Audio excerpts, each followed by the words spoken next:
Hi, and welcome back. Our last video was about the Around the Americas project, the why we're doing that, the how we're doing that, when we're doing that. This video is about how we actually do that, how we make it around the Americas, how you sail around the Americas 27,000 miles in 14 months. So you might imagine a 27,000 mile trip takes quite a boat. Your lives depend on this boat, timing depends on this boat. You want to be reasonably comfortable and safe. So it took some shopping to find a boat that seemed to fit all of our needs. Can carry a crew of 5 or 6, has a 6-foot draft, has a good propulsion system, and is safe on deck to operate. But it's a 30-year-old boat, and a 30-year-old boat needs some upgrades. It's been sailed a lot. It's been in the South Pacific, New Zealand, Australia, South America. So with those miles on it, to modernize it and make it do what we need it to do in the period of time required a pretty extensive refit and update and upgrade. We'll go inside and talk about that. Okay, well, you saw the boat out there and Mark here. So we put this together. The Seattle Boat Show asked us to do a thing about the project, which we had the video on, and another one about the boat, because people at boat shows are always interested in buying boats. Interested in boats. Yes, and fixing up boats, which is what we do at Marine Tech. Done several big projects. And so I do appreciate you and your business partner there, the project director, Jennifer, sharing with us and all the people about the cost and why you picked the boat and stuff, because that's kind of personal, but I think it's important. Sure it is. I mean, anyone who's shopped or has a boat knows that there's a personal decision involved in every boat purchase. It's something you want to do. There's something you like about it. In our case, we had a project in mind to redo the route of the 2009-10 Around the Americas expedition. It was time to do it again with more modern equipment. So we wanted a platform that could handle 27,000 miles over 15 months, something like that, 50 ports of call, 12 different countries, and situations that you can only imagine. Yeah. And sometimes you can't imagine. Yeah. So it was important to get a boat that would handle well, would meet our needs, would be comfortable and safe. And we found a hull and a shape that would do that. And then there's the matter of what do you do with equipment on a 30-year-old boat? 30-year-old boat, yeah. So One Ocean, there it is. Custom Bob Perry design. Super neat boat. Built down by Westerly Yachts, and they did a pretty good job. Very good job, I think, because we've taken it apart completely. I think we found things that they weren't sure anybody would ever see again. Yeah. And I'm pretty familiar with Perry designs. I've sailed 2 of them around the world, and I like how they handle. They stayed together. They performed very well, and this is a continuation of that. It's a little longer than a Valiant 47, little bit different underbody, but essentially all the same, different stern, but a very nice boat. I think you and Jennifer did pick a very good boat, and I know you looked at a bunch of them before you did it. Why didn't you just buy a new boat? Well, a new boat for what we want to do would have been upwards of 750 to $1.5 million. I bet at least. At least. I mean, and I was pretty out of touch with what those things were. So shopping the used market, I've been involved in some other boat refits, and it's a good way to customize a platform that you like, the platform you think will work. So I wasn't really afraid of that. And then I met you. Yeah. Well, and I think we also should note that most production boats aren't built for this type of expedition, right? You don't see these at boat shows. They got a big queen walk-around bed in the back, right? And they're made for 4 people or whatever, or they have 3 toilets, or, they're just designed a whole lot differently. Yeah, they're designed a lot for comfort, and a lot of things need to be added for safe, long passages at sea. Yeah. So I was happy if we had to customize some things. And this is tried and true, so I didn't have any question about how it would handle out on the water. But it's a crew with some specific research agendas and teaching agendas, educational agendas, and we want it to be successful. It's a long trip, and you don't want to get halfway through and have something bad happen. Exactly. So you did pick a good boat. She's fast. She's seaworthy. It was affordable. It actually In the big scheme of things, in the yes. big scheme of things, it was affordable. I think the current market value of the boat when we bought it, you know, in a perfect world, if you had to rebuild it then, was well north of $500,000. It was probably more like 700. We bought the boat, negotiated a bit. A nice brokerage in Seattle, Swiftsure Yachts. Swiftsure did a great job. Did a great job with us, and I wasn't, but they did a very good job with us. $240,000 was the price out the door at the end of the day. We negotiated with the previous owners on some equipment that had to be changed or had worn out. That was all done amicably, and we then had a list of things that we knew we had to change. Wanted to change. And that's when you and I started talking. That's when you and I started. Generator, engine. But the boat actually had a lot of great stuff, along with good bones and design. It had a super good Dodger already and Bimini, you know, right? That we, with a center cockpit boat that met a main salon with good visibility and a steering station, safe cockpit.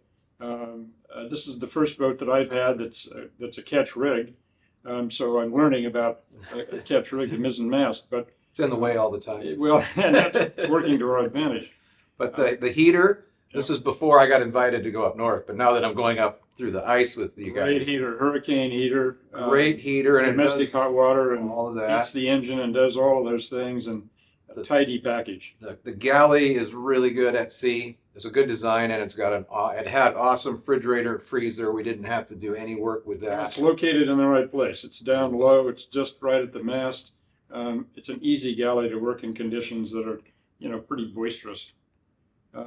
It also has watertight bulkheads. How many production boats do you find that have built-in crash bulkheads at both ends of the boat? Pretty rare, yeah. It's got that one in the aft. It's got one in the forward. Yeah.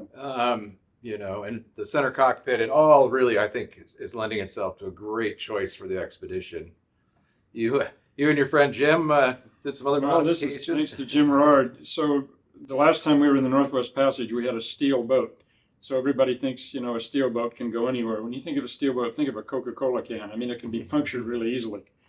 So you're not going to push ice around. There's going to be abrasion. You're going to have nicks and scratches. You're going to go into so many different ports and docks. So this had a little sort of a rubber bumper piece and some divots and dings. So this now has a beautiful stainless steel. We call it the ice guard. It means that there's some abrasion resistance.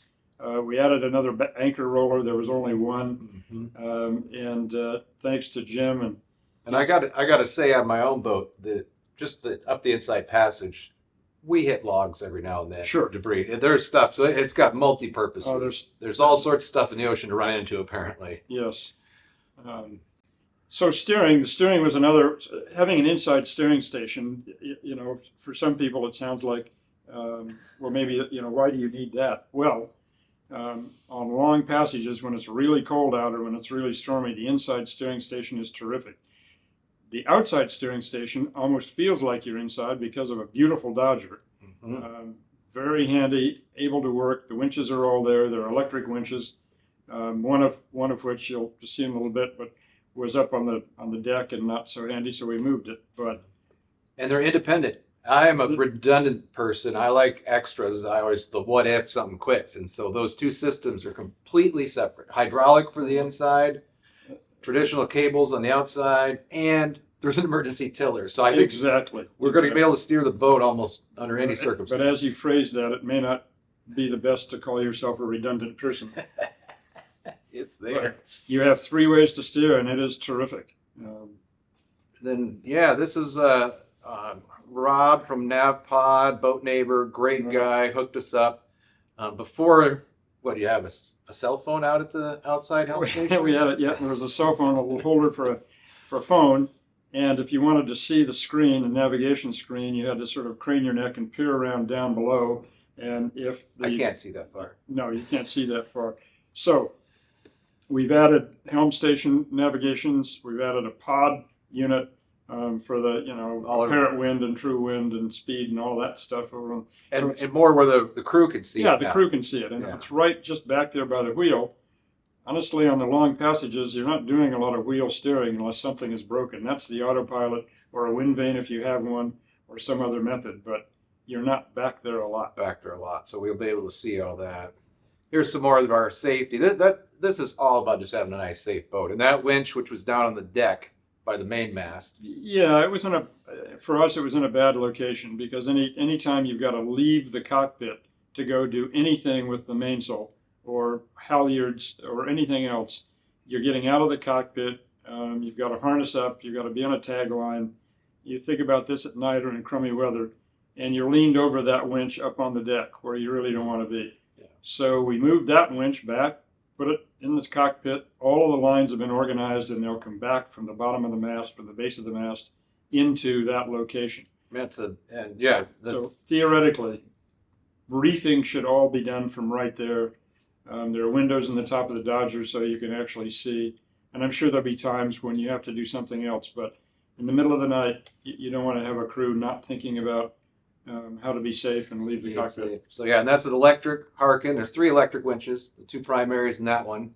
And so Marine Tech students got some authentic learning there to move the relay for the winch and all the cabling, and we remounted a couple of new switches there, and so that's super nice addition. Well, the other thing it does, it gives you a chance to look at that equipment. Those winches are important. They're key to making everything work, and it's a good thing to take them apart. I don't think those have been apart for 30 years.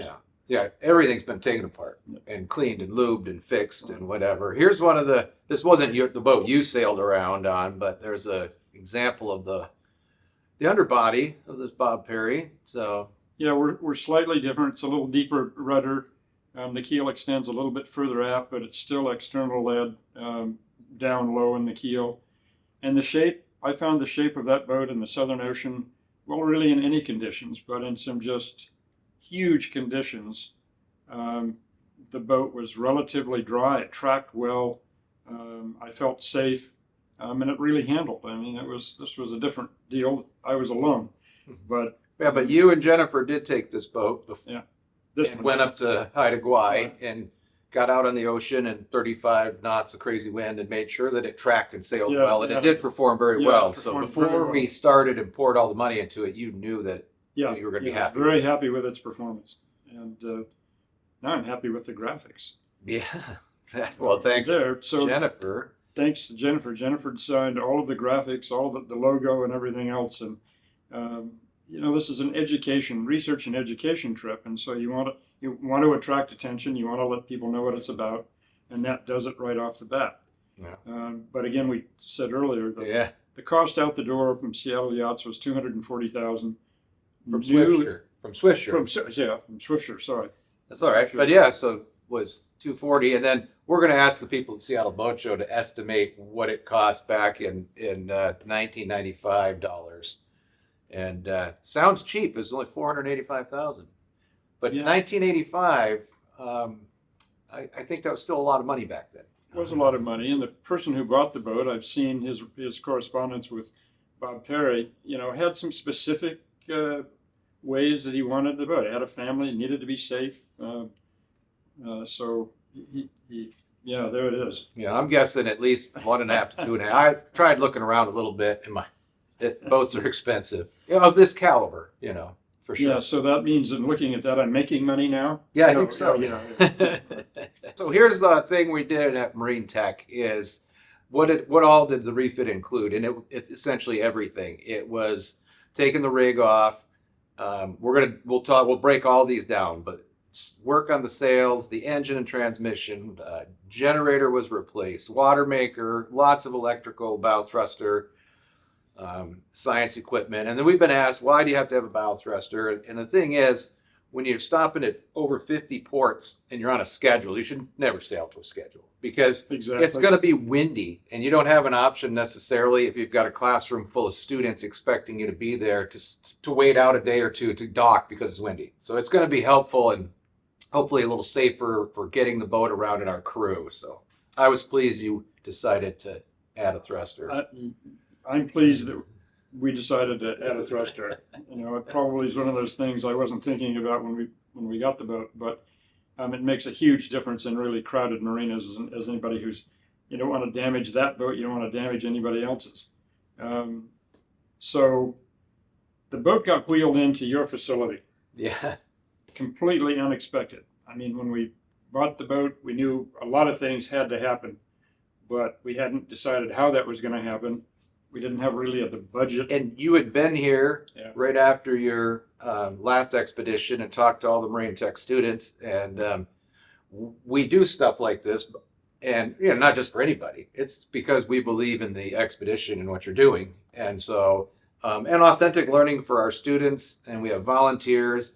It's nice to have an actual boat. We can talk lecture, we can wire stuff in the lab, but to go out and climb up the staircase and do it real time has been a wonderful experience. Well, and our mission is education, and how wonderful to be able to, that starts right there. Right here, Right there. So, boat got wheeled in thanks to Seattle Yachts. No, this was North Harbor Diesel North and Harbor Seattle Diesel. Yachts both, because they support what we do as far as education-wise. And so if you're thinking about a refit, you're out in the audience here watching this video or at the Seattle Boat Show, we got to say, like, the cost can add up quickly. So just lay days and having a place to work on a boat can be something, especially if you want to be an owner that wants to work on it. Because we have only one yard in Anacortes that'll even allow an owner to work on their own boat, because the knuckleheads before him have all made bad decisions and closed all those doors. So so that's a big deal.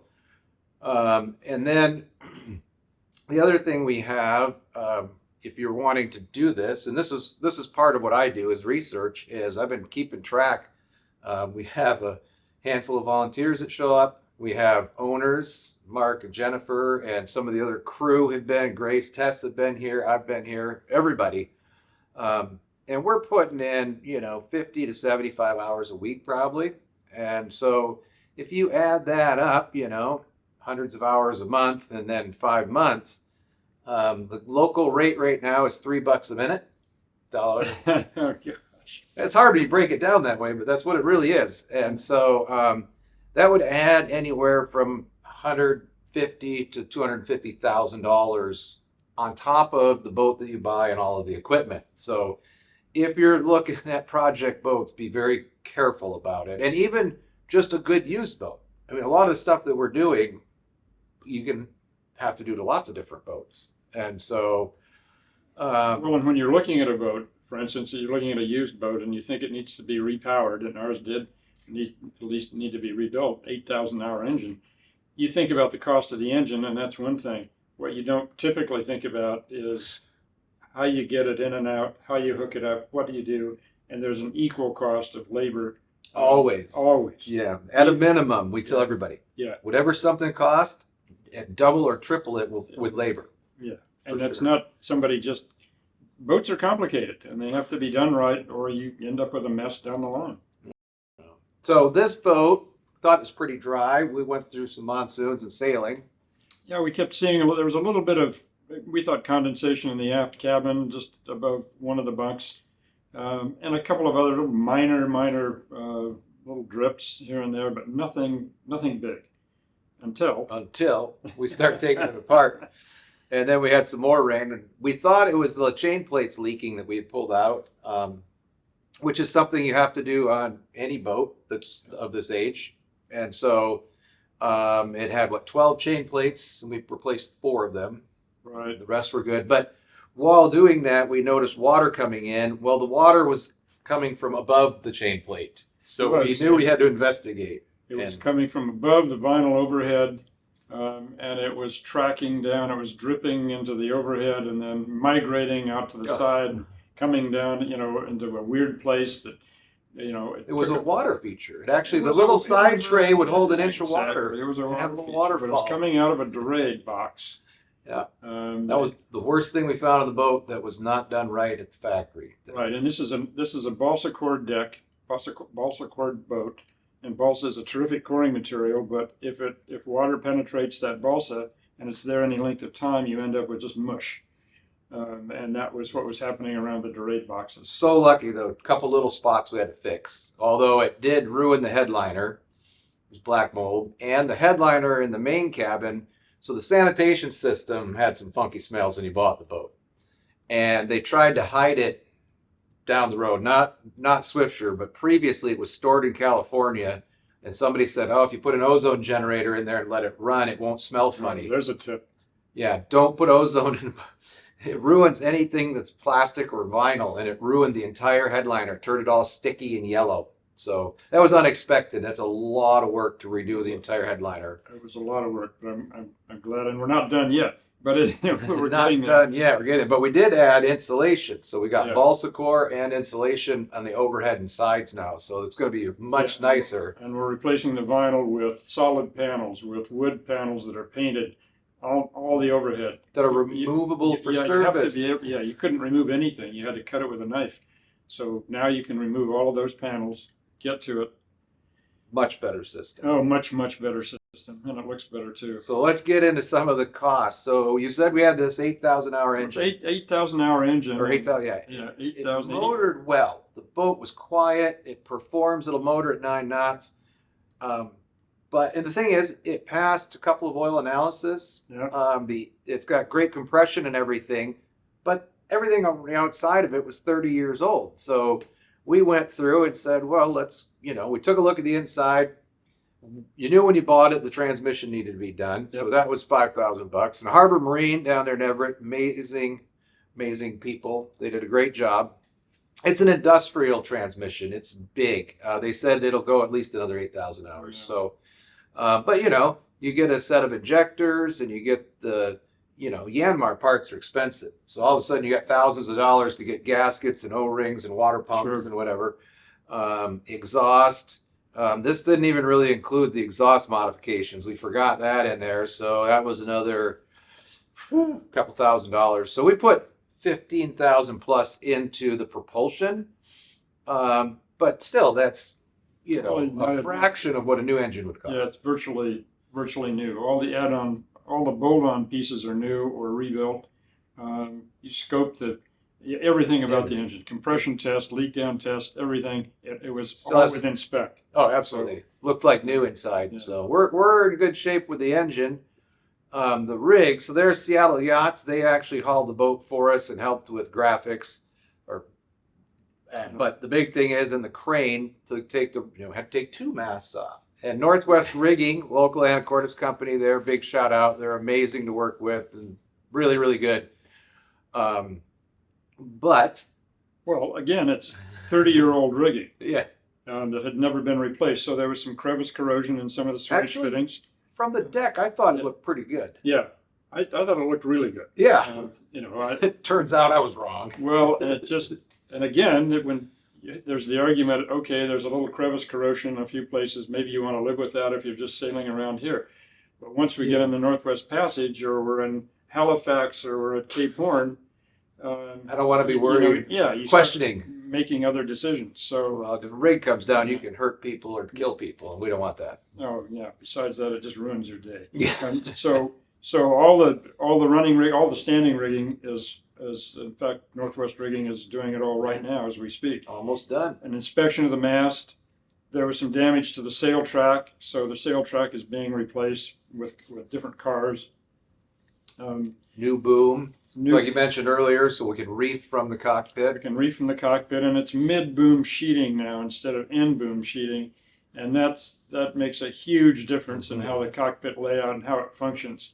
So no longer And safer again. exactly, and it's a better option. Roller furling, Harkin roller furling has been rebuilt, looked at. It's all fine, and the mizzen mast doubles as a crane, as a matter of fact, for lifting the dinghy or people or anything else in and out of the water. Equipment, ROVs, who knows what we're going to lift with it. Yeah. So, science stuff gets mounted on that main mast, so there's some modifications. yeah, we're meeting with Applied Physics Lab right after the boat show. They're going to bring up all the equipment that we need to put on the mast Exactly. for research.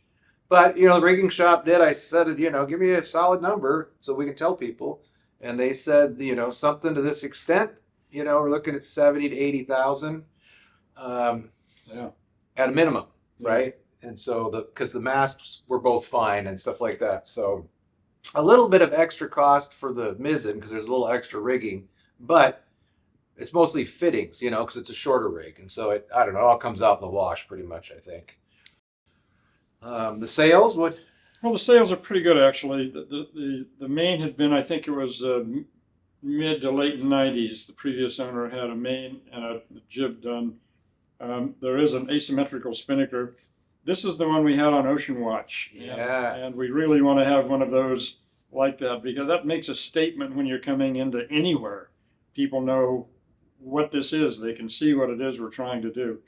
And we'd like to find another one. We have to find funding for it. Funding. I'd like to have somebody sponsor that for the trip. That'd be awesome. Well, it really is the statement piece. And I can remember when we took that picture with Ocean Watch, we had left Seattle on the start of the circumnavigation, and the first time we put that up was coming into Juneau. So we got a photographer in a boat, and we're sailing up the channel and put it up. But we used it a lot after that, and we actually got it up at Cape Horn. So yeah, you're the only person I've talked to that's ever put a spinnaker up around Cape Horn. yeah, and that seemed insane even to me. But who does that? But we had a little easterly breeze that just came out of nowhere, and the spinnaker had been packed away for weeks. And I said to the crew, I said, "Get the kite up, let's go." And they all looked at me like I really had lost my mind.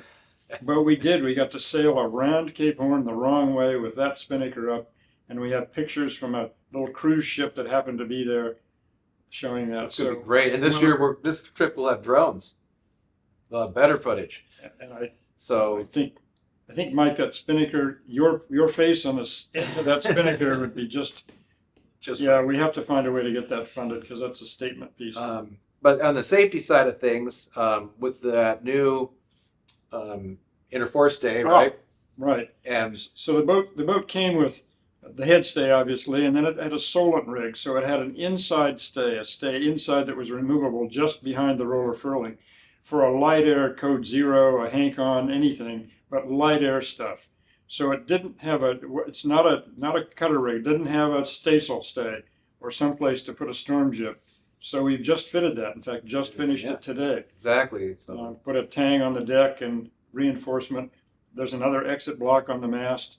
So now, we can run up a storm jib, we can run up a little staysail. when you had a third reef add to the main. So when it's going to blow like stink, we can have a deeply reefed main and that little tiny sail up front. The boat should balance and still sail beautifully. Exactly. So, you don't have to take too much sail down, because then you're just going to wobble all over the place. So it's terrific. All right. Well, I don't have the total cost for electrical yet.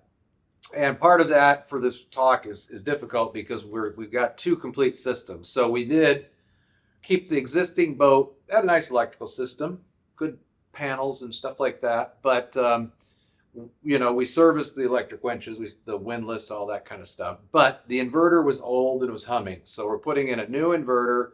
We did have to do the new generator. We're adding 400 watts of solar, 4 of those light leaf panels. I like those a lot. There's a boat that went through the Northwest Passage and strong winds and had 0 issues with them. And we could fold them up and down. We're going to put the Watt and C on the back to get some hydro energy when we're sailing. All of that stuff adds up. We are getting sponsored by Dragonfly Energy for the science side of the house, because we have computers that need to upload data all the time and or store it, and our scientific equipment can't go down. So we're going to have a second system with some of those new game changer Battleborn batteries and another Victron inverter and stuff. So that's going to be really nice to power the drone that I talked about. And we have the underwater submersible that goes down and looks at the kelp for research. And so the Starlink, we're going to just need a ton of energy on this boat. And so I'll do a full-on electrical system breakdown in the future. But I put a few things there for cost. So if you're refitting a boat like we are, you're going to want to add some of this stuff normally. Yeah, and most people would want to have, redundant electrical systems so that you're not dependent on, diesel fuel, because some places you're just not going to get it very easily. And people like to communicate. And with the communication stuff today, and for our needs, education-wise and science-wise, we've got to be able to communicate. Yeah, so lots of energy. And then, of course, the additional costs. We did talk about that bow thruster wasn't cheap. Would have been easier if we'd have just taken a canoe, probably. Well, some people have. I know they have, see? I don't think it's quite big enough for all of us, though. But yeah, we're putting a Spectra water maker on, donated by a former staff here at Skagit and my good friend Woody. But we're, a new dinghy, some chocks, davits, for not offshore, spare parts, those costs we haven't documented yet, but we will. And so, yeah, for those of you who are going through a refit or just thinking about an expedition, spend a good amount of time on your spare parts list. yeah, because it really is. I mean, the cost of flying something in to someplace that isn't accessible is really high. really high. And so, if you're going to refit a boat, you're looking at used boats, I think it's worthwhile to put together a spreadsheet. You've got a bunch of cost and labor here, but gather that all together and take a good hard look at it. And sometimes it makes more sense to buy a boat that's ready to go, that doesn't have all the unknowns. It's going to be a lot more money, but you just never know. So, yeah. Think about how you're going to use it. we'll definitely also document spare parts that we take and stuff in one of our videos on this channel and give folks an idea. I know that you and Jennifer took the boat apart and inventoried everything that we had and what cupboard it was in, and we're going to need to do that again because we took it all out. It's now no longer in that cupboard. Yeah. The cupboard doesn't exist, so we have to do it again. We have to do that again. And then for us, we've got the whole cost of the expedition. So if you're interested in helping us out, we got the website, and which we'll have in the show notes. We've got all of our social media. We got a booth at the Seattle Boat Show. You can come and see us. And there are big pieces of this. The education side, we've partnered with an organization called Exploring by the Seat of Your Pants. And they get education videos into schools, 1.5 million kids globally. And the lesson plans are there. The excitement is there. We're going to do virtual lessons. Yeah, virtual lessons. Every week we'll put out a lesson. We have a young scientist on board. Social media crew is on board. So there's stuff coming out every day. So just follow us along if you're interested. It's going to be a great expedition. But now you know why we picked that boat, why they picked the boat, why I got involved to help fix it up, and some of the cost. That boat's going in the water end of February, and we'll shoot some videos of us driving it around. End of February, and May 3rd is the departure day from Anacortes, Washington. That's right. It's going to be it'll be a party. Be there. That's right. Thanks for watching, everyone. Thank you.